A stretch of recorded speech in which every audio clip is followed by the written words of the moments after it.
Hey guys, welcome to my YouTube channel. This is Rupali and today we will learn about Java variables, its declaration and initialization, and finally the scope and lifetime of a variable.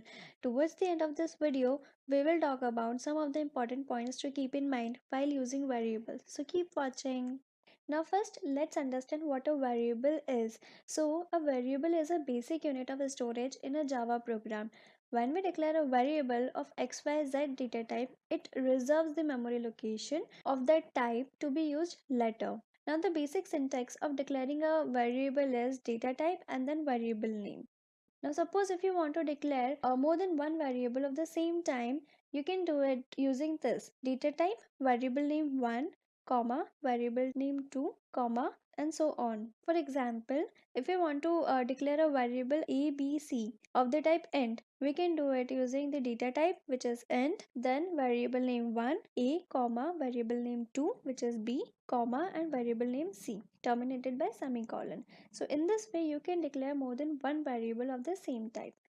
Now, a variable can be initialized in two ways, initializing using constants and dynamic initialization. Now, when I say initializing using constants, it is pretty clear that we are assigning a constant value to our variable. For example, here int a is equals to 78. So here I am assigning a constant value which is 78 to my variable a which is of int type. Similarly, when I declare char b is equals to a, so here also I am assigning a constant value which is a to my variable b. So in this way we can initialize the variable using the constants. Now the another method is dynamic initialization.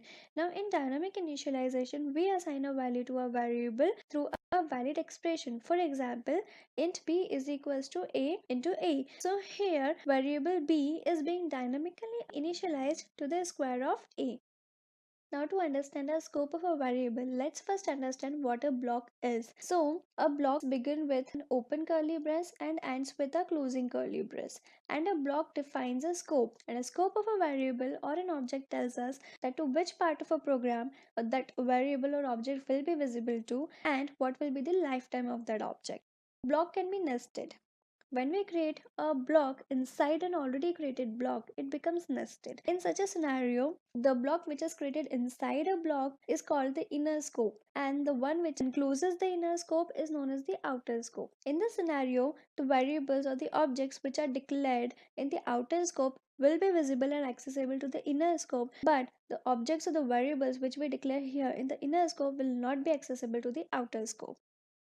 Now we have two category of scopes, global scope and local scope. Let's understand it this way. So I have created a class with the name variable example.java. Now in this class I have this main method public static void main. So now if I'll declare some variable here, so this will be accessible only to this method, only to the main method. So that's why this is called as a local variable, because this will be locally accessible to this method only, and any method which is outside of this main method will not be able to access integer a. So that will be local.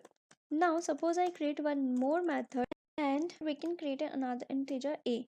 Now you can see that Java will not give us any error because this integer a is only locally accessible to this, and this integer a will be accessible to this method only. So that's why there is no conflict between these two variables, and these are local variables.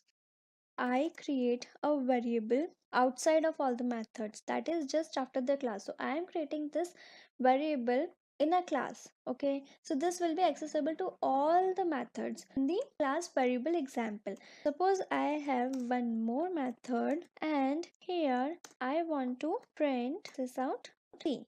Now you can see that it is not giving us any error because C is globally accessible to all the methods in the class variable example. If I want to print it at method 1, it will be accessible there also. So this is called the global scope. Now few points to keep in mind is, now variable declared inside a scope are not visible to the code that is defined outside the scope. So we are localizing the variable and protecting it from the unauthorized access or modification. If we'll see, the variable b which is defined inside the method 1 will only be accessible inside this method, and no other method will be able to access it or modify it. Okay, so in a way we are protecting this variable. Variables are created when the scope is entered and destroyed when a variable is left, which means a variable will not hold its value once it's gone out of the scope. Now, this tells the lifetime of a variable. So, suppose I have this variable b in this method 1, right? So, this variable b will only be created when the control enters this method 1 block. Okay, until and unless it calls this method 1 and it enters into this block, this variable will not be created and assigned its value. Once the control enters this block, a variable b will be created and assigned a value 0. Now, as soon as the control leaves this scope, the value of the variable will be lost and it will be destroyed. So, this is the lifetime of a variable b. That's it, guys. This is about how a variable is created, how it is initialized, and the scope and lifetime of a variable.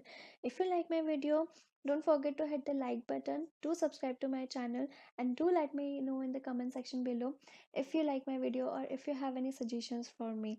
Also, don't forget to press the bell icon so that you do not miss any of my new videos. Thank you, guys.